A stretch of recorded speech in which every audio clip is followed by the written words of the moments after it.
قیامت کے برپا ہونے کا فلسفہ کیا ہے؟ کسی خاتون کو انتخاب کرتے وقت اس کی کون سی صفت کو دیکھنا چاہیے؟ کیا کافر کو اس کی نیکی کا بدلہ دینا ضروری ہے؟ آئے جانتے ہیں آج کے ایپیسوڈ میں۔ اعوذ باللہ من الشیطان الرجیم، بسم اللہ الرحمن الرحیم۔ ناظرین السلام علیکم۔ تفسیر نور کے اس پروگرام میں آپ کو خوش آمدید کہتے ہیں۔ ناظرین، ہم سورہ رحمان کی تفسیر کو سن رہے تھے اور اب تک ہم لوگوں نے 53 آیتوں کی مکمل تفسیر کو سن لیا ہے۔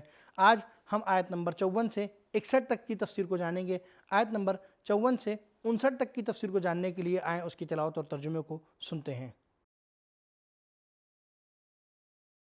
كتاب أنزلناه إليك مبارك ليدبروا آياته وليتذكر أولو الألباب بسم الله الرحمن الرحيم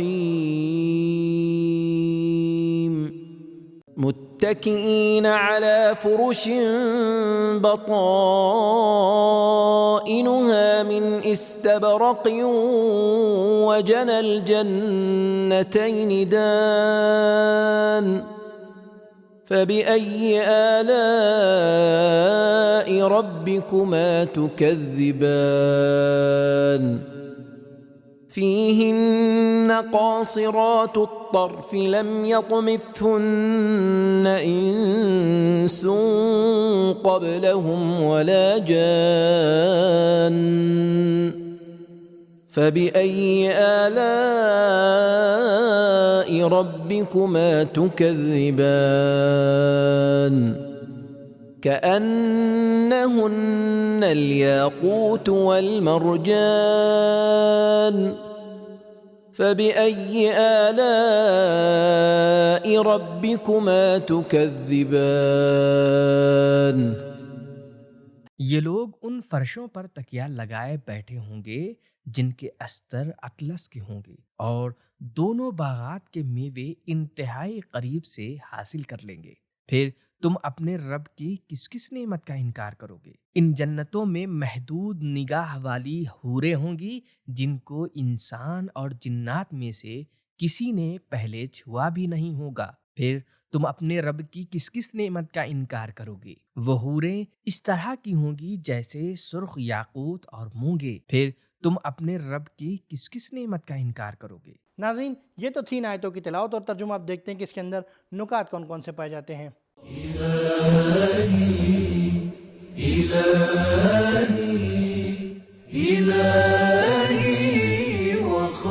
بتائن، بتانا کی جمع ہے، جس کے معنی ہے استر اور اندرونی پہناوے کے۔ استبرق موٹے ریشم کے معنی میں ہے۔ جنا پھلوں کے چننے کو کہتے ہیں۔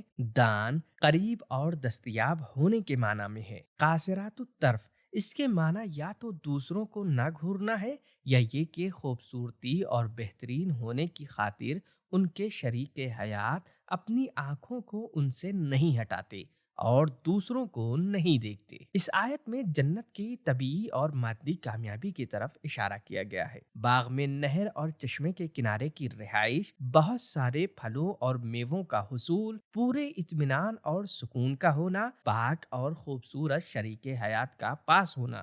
بہشتی عورتیں پاکیزہ اور پاک دامن ہیں۔ قاصرات الطرف باکرہ اور کسی نے ان کو چھوا بھی نہیں ہے۔ لم یطمثہن اور خوبصورت اور نازک اندام بھی ہیں۔ کأنہن الیاقوت والمرجان۔ ان بہترین نکات کے بعد اس کے اندر کچھ پیغامات بھی ہیں، دیکھتے ہیں وہ کون کون سے ہیں۔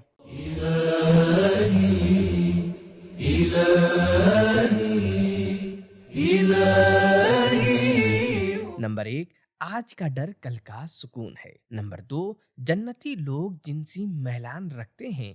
نمبر 3، جنات بھی جنسی طبیعت کے مالک ہیں۔ نمبر 4، انسان کی اصلی چاہت اور رجحان پاکیزگی، بکارت، شریک حیات کی خوبصورتی کی طرف ہوتا ہے، نہ کہ ثقافت اور ماحول سے پیدا ہونے والی خواہشیں۔ نمبر 5، جنتی عورتیں دنیاوی عورتوں کی طرح نہیں ہیں، اس لیے کہ ان کو کسی نے چھوا تک بھی نہیں ہے۔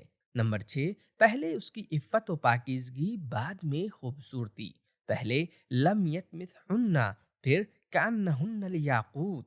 ناظرین یہاں پر ہماری 59 آیتوں کی تفسیر مکمل ہو جاتی ہے. اب آیت نمبر 60 اور 61 کی تفسیر کو جاننے کے لیے آئیں اس کی تلاوت اور ترجمے کو سنتے ہیں. هل جزاء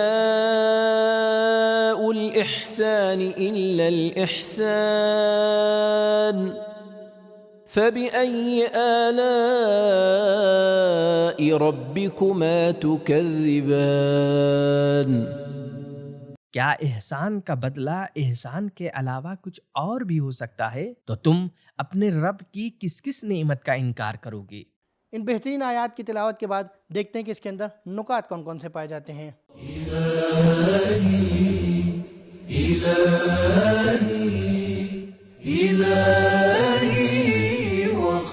احسان کے دو معنی ہیں، ایک نیک کام کرنا اور دوسرے دوسروں سے نیکی کرنا. پہلے احسان سے مراد آیت میں نیک کام ہے اور دوسرے احسان سے مراد دوسروں سے نیکی کرنا ہے. امام صادق علیہ السلام نے ارشاد فرمایا حل جزاء الاحسان الا الاحسان. یہ جملہ کافر اور مومن دونوں کے لیے ہے، اور جو کسی دوسرے کے لیے کوئی نیکی انجام دے اس پر لازم ہے کہ وہ بھی اس کا بدلہ دے. تفسیر مجمع البیان اور تفسیر المیزان. باہمی تعاون کا قانون قرآن میں کئی مرتبہ تکرار ہوا ہے.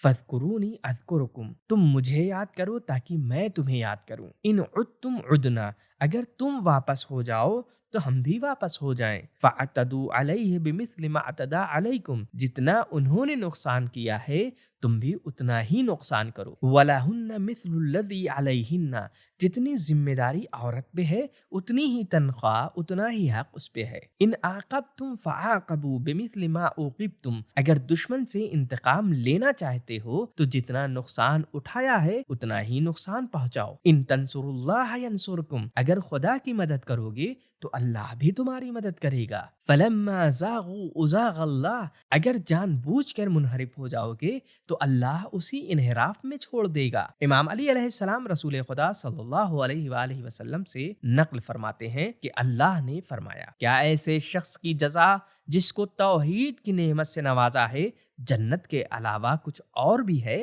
ان بہترین نکات کے بعد دیکھتے ہیں کہ اس کے اندر پیغامات کون کون سے پائے جاتے ہیں.